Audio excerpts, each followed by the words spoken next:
Silver! Away! A fiery horse with the speed of light, a cloud of dust, and a hearty Hi-Yo Silver, the Lone Ranger.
With his faithful Indian companion, Tonto, the masked rider of the plains fought crime and criminals throughout the early western United States. It was his strength and courage, his unselfish devotion to the cause of right against might, that made possible the winning of the West. No greater champion of justice can be found in the pages of history. Return with us now to those thrilling days of yesteryear. From out of the past come the thundering hoofbeats of the great horse Silver. The Lone Ranger rides again. Come on, Silver! We're on the trail of outlaws! Hi-yo, Silver! Away!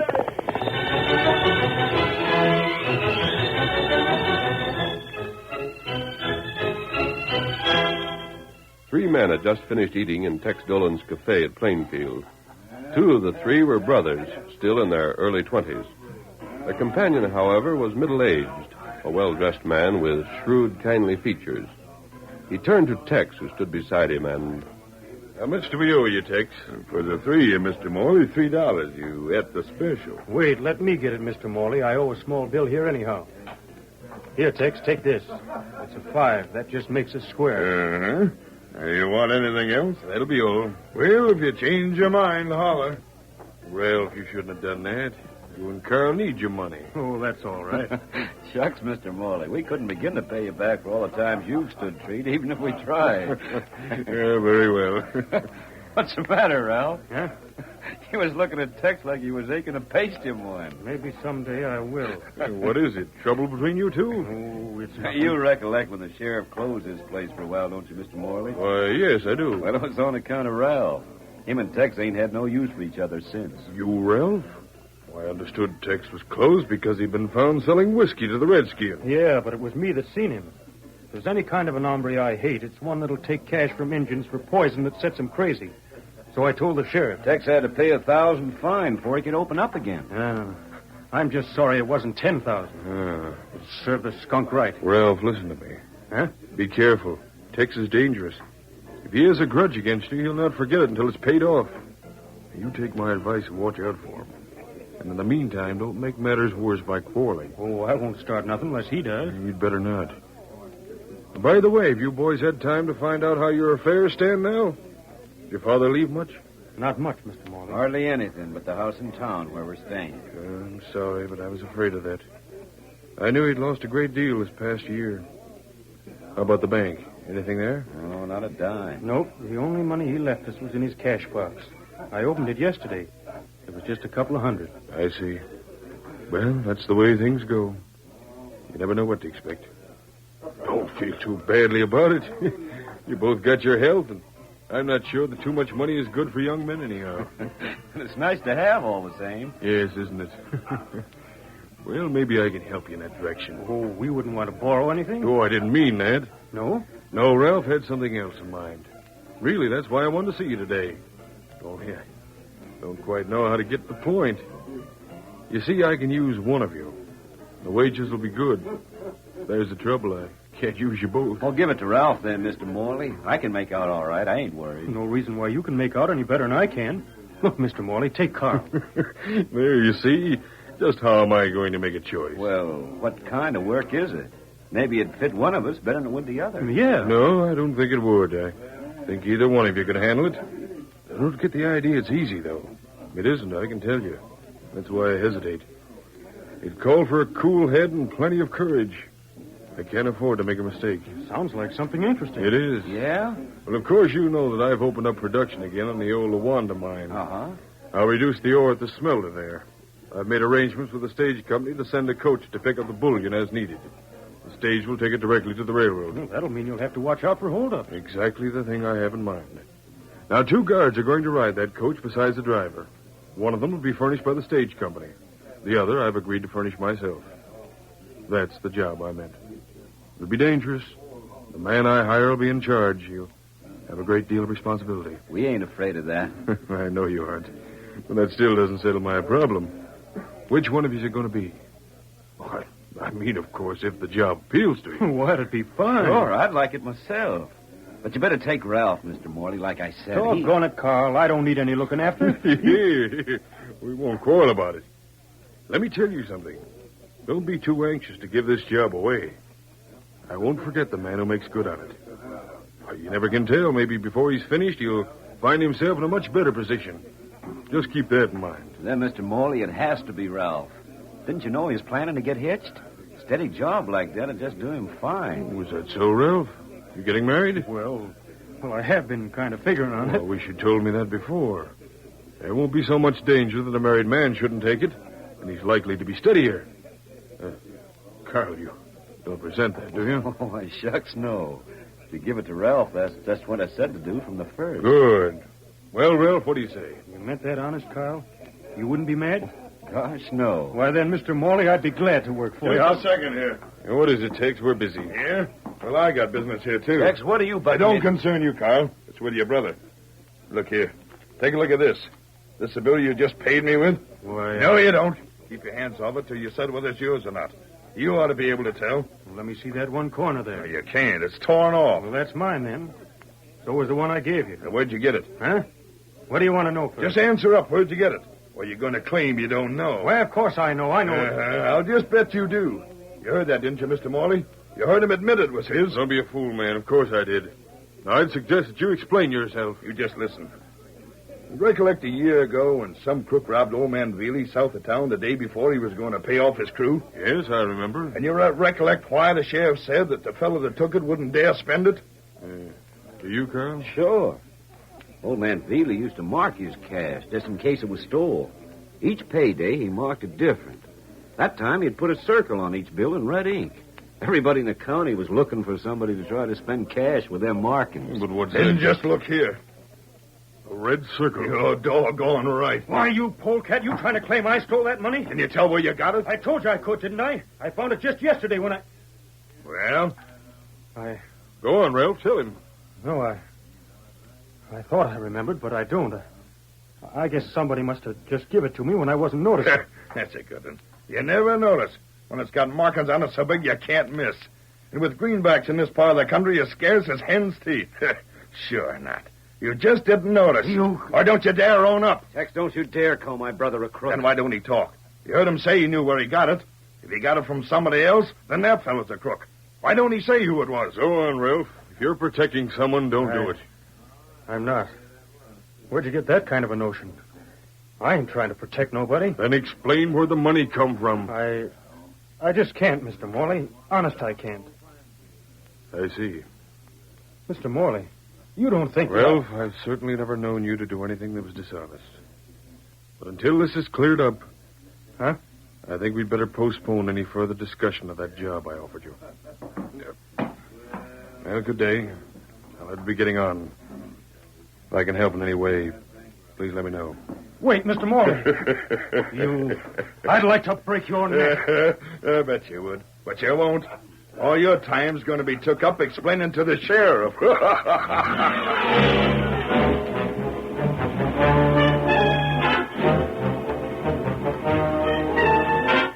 It was later in the week that the Lone Ranger learned what had happened in the cafe and told Tonto the story when he returned to their secret camp. It's being talked about all over the district, Kimasabi. Tex Dolan's seeing to that. He's practically accusing young Walker of that old robbery. I've seen the boy.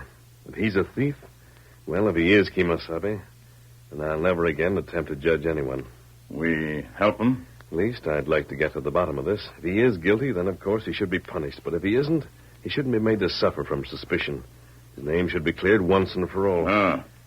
There's one thing I heard that may have a bearing on this, but right now I don't see how it can be used. What that? But Tex hated him.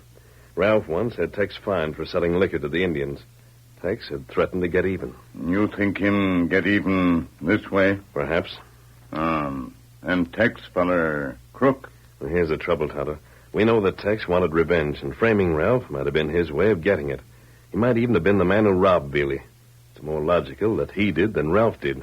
How that? Ralph knew Veely from boyhood. He must have known of Veely's custom. He knew Veely never drew money from the bank without marking it immediately. So Ralph would scarcely have stolen money he knew he couldn't spend. Not right. But on the other hand, Tex came to Plainfield just a short while before the robbery. He might not have known of Veely's habit. Ah. In that case, he wouldn't have discovered until after the robbery that the money was useless to him. He'd have had to hide it someplace. And he could have used one of the bills to frame Ralph. Maybe that's what him do. I'd like to believe it. But as I started to say, here's the trouble. Ralph identified that bill as the one he'd given Tex. He recognized it as his own.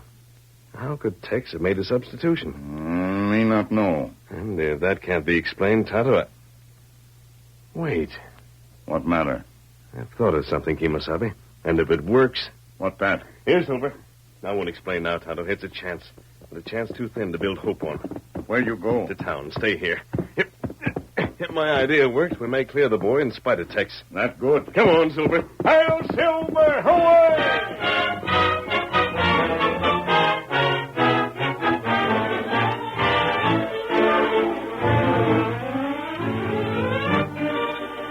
In town, the affair was rapidly approaching a crisis. When Tex Dolan openly accused his brother of the robbery, Carl forced Ralph to accompany him to the cafe. Carl, don't. Wait. Shut up. We're calling that loudmouth hombre. Tex! Huh? Oh, howdy, Carl. Got your brother along, huh? We were just talking about him, wasn't we, Mr. Morley? You were? And I know doggone well what you were saying. Tex, you've been shooting off your mouth too frequent of late. We don't like it. No? So what? You gonna do your brother's fighting for him? I don't need to. No, wait, Carl. He can do his own fighting. That's what we came here for. He's going to make you take back everything you've been saying around town, or he's going to knock them big buck teeth of yours down your throat. Better let him make his own promises. You tell it right, young fella? You think you're big enough to make me take back anything I've said? Go on, Ralph. Show the polecat. Bust him one. Look, Carl, there's been too much fuss made over this already. What good's fighting going to do? Look, and teach him not to tell lies about you, can it? Now, listen, Carl. I told you in the first place I didn't want to come here. We'll just let the whole thing drop. Ralph, you mean you're not going to do a thing? There's no sense in it, Carl. Well, just I'll be switched. Carl, Well? you better take your brother out of here. He's such a desperate, rip-snorting character, I'm just scared to death to be around him. Ralph, come on. One moment. What is it, Mr. Morley? About that job we discussed. I think it'd be best if you forgot it entirely. Huh? Perhaps you've forgotten. But I thought I'd made it clear it would take a man with courage.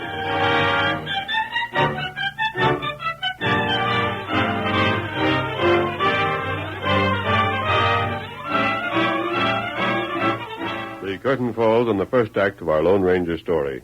Before the next exciting scenes, please permit us to pause for just a few moments.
Now to continue our story.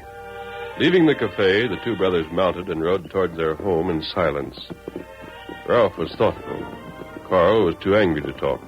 But finally... Doggone it all, Ralph. Were you really scared to call Tex down? You think I was, Carl? Well, you sure acted like it. I just done what I thought was best. Best?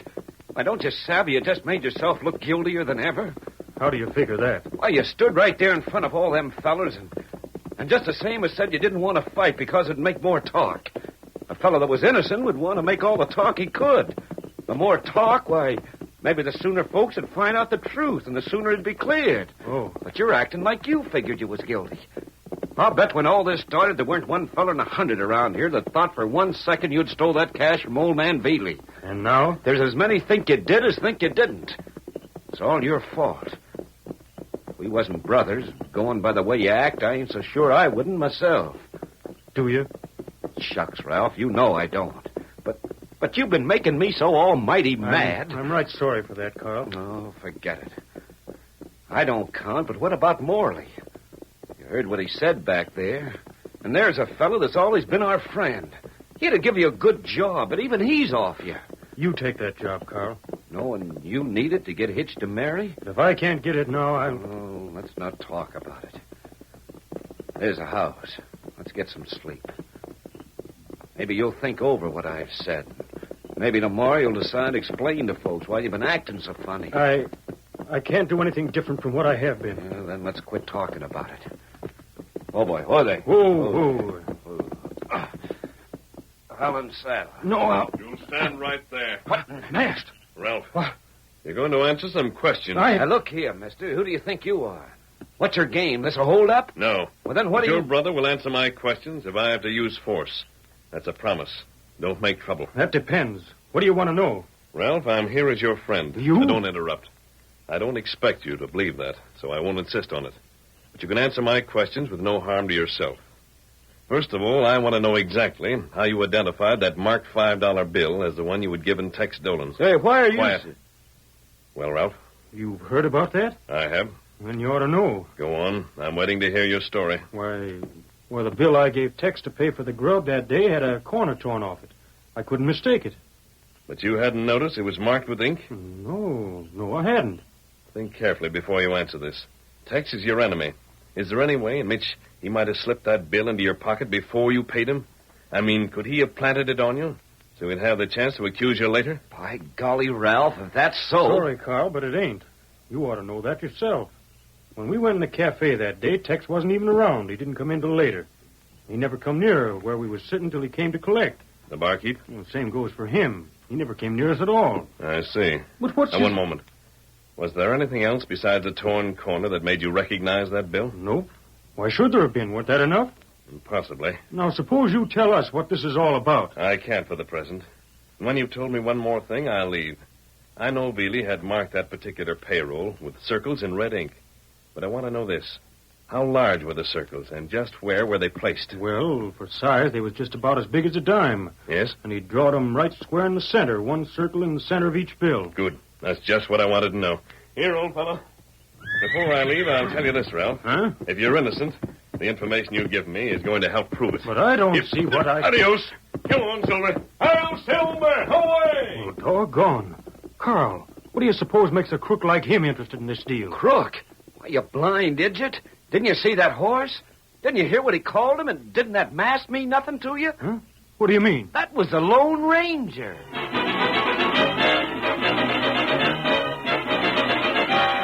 Before the Lone Ranger returned to camp, he stopped at a second house near Plainfield. Oh, there, Silver. Oh, boy. Oh, there. Well, this won't take but a moment, old boy. Now, wait here.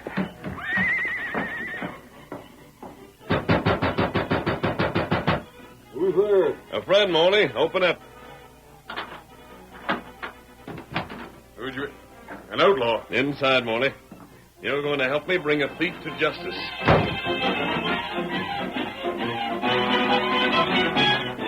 As the sun was setting, a stranger arrived in Plainfield.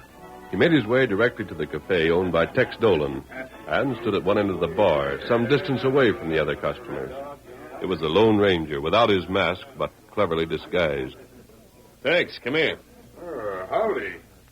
You called me Tex? I did.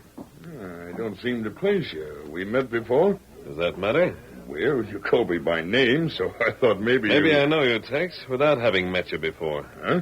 Maybe we have mutual friends who told me about you. Hey, where you from? Never mind that. But I want I'd to... rather not say. Just as maybe you'd rather I didn't mention the friends who sent me to you. Keep your voice down. Don't worry. We can't be heard. What do you want? I may buy some supplies. Is that all? Then I can sell you most anything you want. And not so fast. Huh? You may not want to sell. What do you mean? You may not want to take my money. Huh? Don't talk foolish. Stranger, I'll take anybody's money. You got the cash to pay, just name what you want, and I'll see that you get it pronto. I didn't work for this money, Tex. You didn't work... Oh. I savvy. Well, who cares? And it may not be easy for you to pass it again. No? You see, it's marked. What? But on the other hand, you can have it for 10 cents on the dollar. That means if I buy $10 worth of supplies, I pay you 100. Say, listen... Now, wait. Before you turn me down, remember, you'll be getting money worth on its face 10 times what I'll ask. But I tell you... You're in a better position to get rid of it than I am. You can pass it off on strangers. If it's ever discovered, you can always claim you received it here during the course of business. You wouldn't even have to explain who'd given it to you. You're crowded here. No one could expect you to remember. You think I'm a crook? I thought you told me to keep my voice down. Answer me, stranger. Tex, maybe I know you're a crook. Why, you... Maybe I learned it from our mutual friends. You... Maybe that's why they sent me here. Not so loud, stranger. Not so doggone loud. Well, that's better. Well, what do you say? Well, let me see that cash. It's paper money. I'll show you one of the bills. Yeah, it's a 5. Look it over. Yeah. A red circle. Mister, just where'd you get this? That's my affair. Why, you... And if you call out, I fire. Put that gun away. I guess not. No one can see it. Stays where it is until I know you're not going to betray me. Look, stranger, I couldn't never pass this. I wouldn't have a chance in the world. I'd get caught. You better take that cash somewhere else. But I... Just go away and leave me alone. I'll go, Tex. But I'll be back. While I'm gone, think my proposition over. You'll get one more chance. The dirty lowdown. Bill, you watch after the bar. I've got to leave for a bit.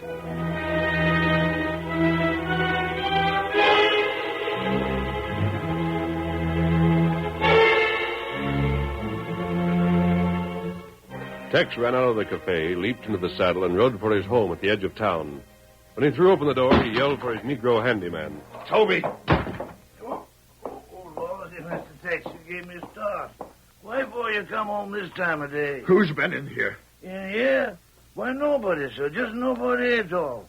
I ain't seen a single soul from the time you all left till just now. Don't lie to me, you old fool. I was telling the truth, Mr. Tex. Did I? Then you've been out.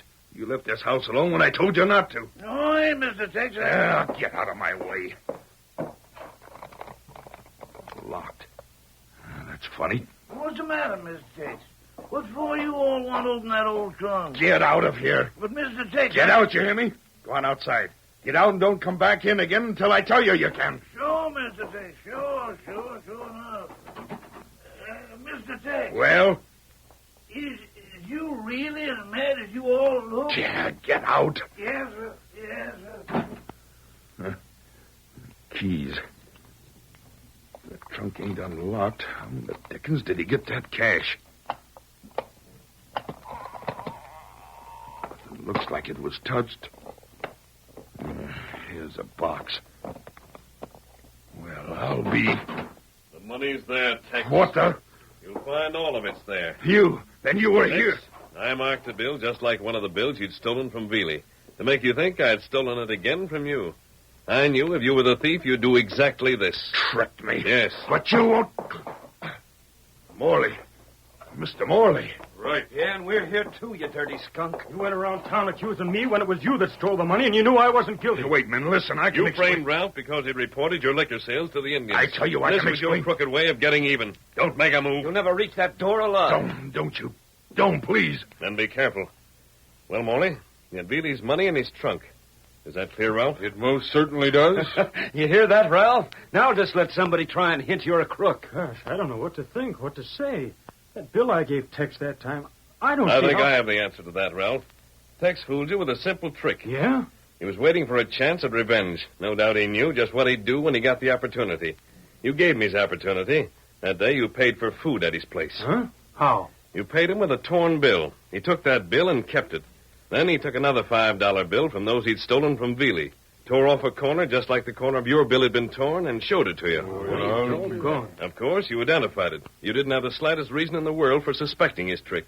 And once you'd identified the stolen $5 bill as the one you'd given him, you were trapped. Stranger, how'd you find that out? It's the only way the substitution could have been made. But I wasn't sure until just now that Tex was guilty. If he hadn't led us to the money, I'd have had to believe you were guilty after all. He did, however, and confessed his own guilt. Blast you. But, Ralph, Yeah, Mr. Morley? there's one thing I don't understand. I confess I misjudged you. But why, if you weren't guilty, did you behave as though you were? Why didn't you shut Tex up? Mr. Morley, the money I paid with that day came from Pa's cash box.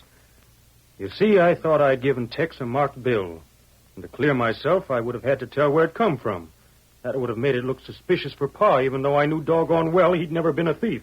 So that's why you did it. I just didn't have no choice. I'd a heap rather that folks would suspicion me than him, so I had to keep still. You called him a coward, Morley. Yes, I remember. Seems to me he showed more true courage by his silence than he could have done had he fought Tex 100 times. Ralph, I apologize for that. Shucks, Mr. Morley, don't think nothing about that. I understand all right. You, still want to work for me? Gosh, can I? Boys, this time both of you can. Carl, you're getting that job as guard in the stage. But you promised Ralph. Don't worry about your brother, young fella.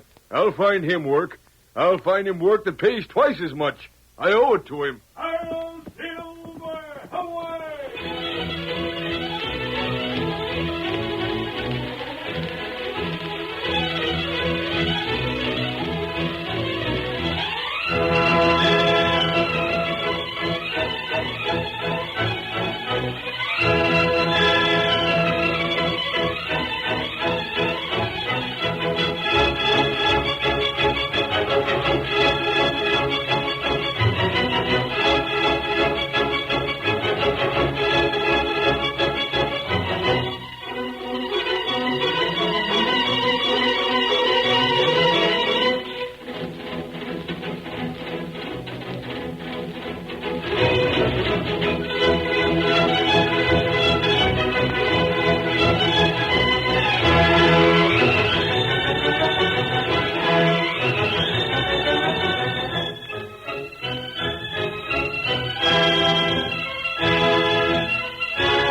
The story you have just heard is a copyrighted feature of the Lone Ranger Incorporated.